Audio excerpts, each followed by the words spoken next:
Researchers have been studying the factors that influence us to say yes to the requests of others for over 60 years, and there can be no doubt that there's a science to how we are persuaded, and a lot of this science is surprising.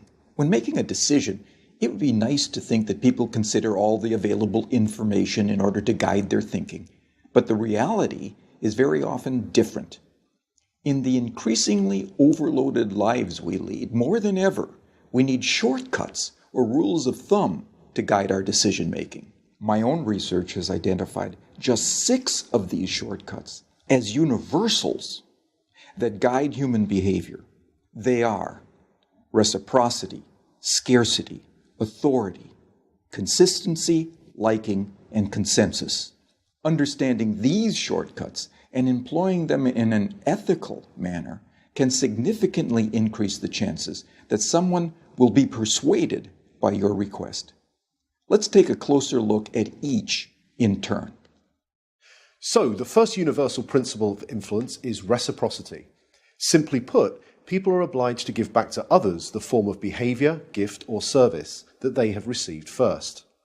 If a friend invites you to their party, there's an obligation for you to invite them to a future party you are hosting. If a colleague does you a favor, then you owe that colleague a favor. And in the context of a social obligation, people are more likely to say yes to those that they owe. One of the best demonstrations of the principle of reciprocation comes from a series of studies conducted in restaurants. So the last time you visit a restaurant, there's a good chance that the waiter or waitress will have given you a gift, probably at about the same time that they bring your bill. A liqueur perhaps, or a fortune cookie, or perhaps a simple mint.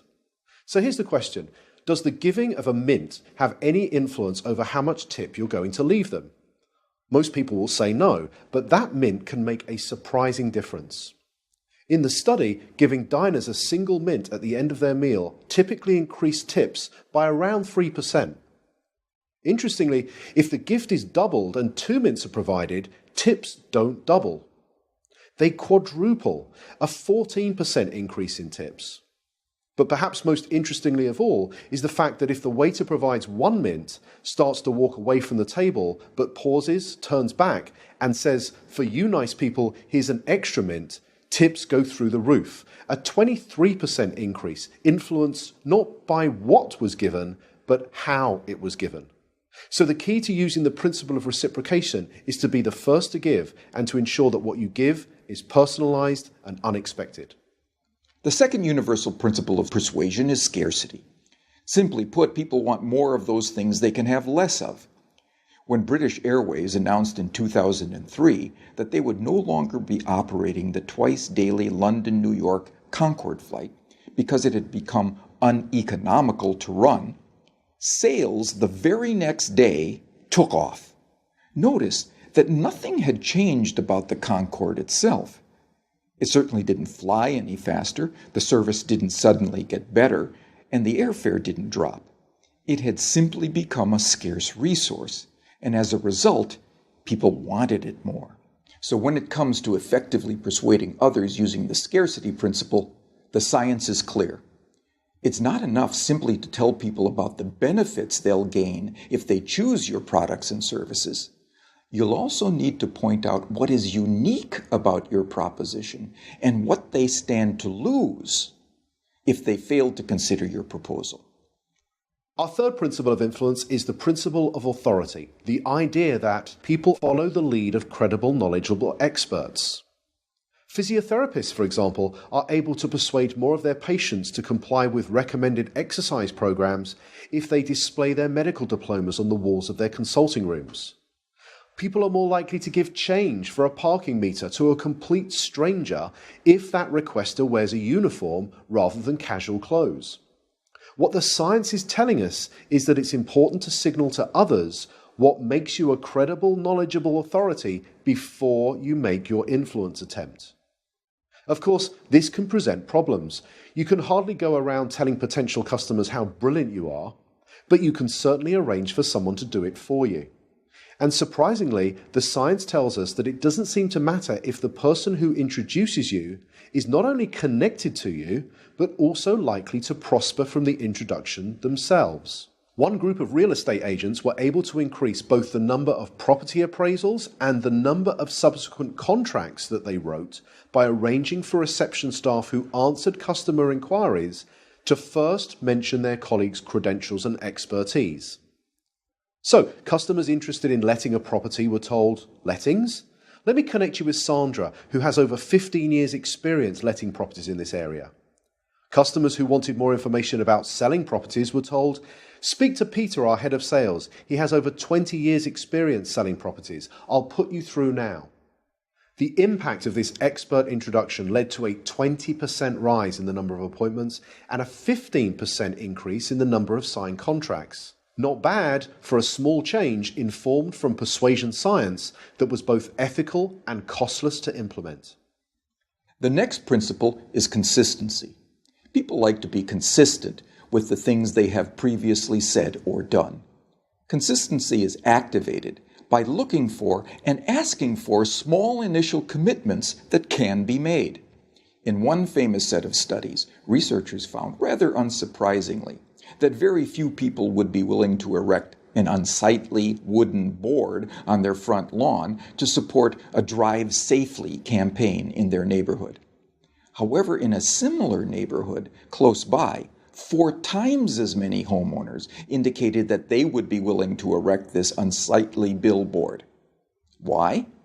Because 10 days previously, they had agreed to place a small postcard in the front window of their home that signaled their support for a Drive Safely campaign. That small card was the initial commitment that led to a 400% increase in a much bigger but still consistent change. So, when seeking to influence using the consistency principle, the detective of influence looks for voluntary, active, and public commitments, and ideally gets those commitments in writing. For example, one recent study reduced missed appointments at health centers by 18%, simply by asking the patients rather than the staff to write down appointment details on the future appointment card. The fifth principle is the principle of liking. People prefer to say yes to those that they like. But what causes one person to like another? Persuasion science tells us that there are 3 important factors. We like people who are similar to us, we like people who pay us compliments, and we like people who cooperate with us towards mutual goals. As more and more of the interactions that we are having take place online, it might be worth asking whether these factors can be employed effectively in, let's say, online negotiations. In a series of negotiation studies carried out between MBA students at 2 well-known business schools, some groups were told, "Time is money, get straight down to business." In this group, around 55% were able to come to an agreement. A second group, however, were told, "Before you begin negotiating, exchange some personal information with each other. Identify a similarity you share in common, then begin negotiating." In this group, 90% of them were able to come to successful and agreeable outcomes that were typically worth 18% more to both parties. So to harness this powerful principle of liking, be sure to look for areas of similarity that you share with others and genuine compliments you could give before you get down to business. The final principle is consensus. Especially when they are uncertain, people will look to the actions and behaviors of others to determine their own. You may have noticed that hotels often place a small card in bathrooms that attempt to persuade guests to reuse their towels and linen. Most do this by drawing a guest's attention to the benefits that reuse can have on environmental protection. It turns out that this is a pretty effective strategy, leading to around 35% compliance. But could there be an even more effective way? Well, it turns out that about 75% of people who check into a hotel for 4 nights or longer will reuse their towels at some point during their stay. So what would happen if we took a lesson from the principle of consensus and simply included that information on the cards and said that 75% of our guests reuse their towels at some time during their stay, so please do so as well. It turns out that when we do this, towel reuse rises by 26%. Now imagine the next time you stay in a hotel, you saw one of these signs. You picked it up and you read the following message. 75% of people who have stayed in this room have reused their towel. What would you think? Well, here's what you might think. I hope they're not the same towels. And like most people, you probably think that this sign will have no influence on your behavior whatsoever. But it turns out that changing just a few words on a sign to honestly point out what comparable previous guests have done was the single most effective message, leading to a 33% increase in reuse. So, the science is telling us that rather than relying on our own ability to persuade others, we can point to what many others are already doing, especially many similar others. So there we have it, 6 scientifically validated principles of persuasion that provide for small, practical, often costless changes that can lead to big differences in your ability to influence and persuade others in an entirely ethical way. They are the secrets from the science of persuasion.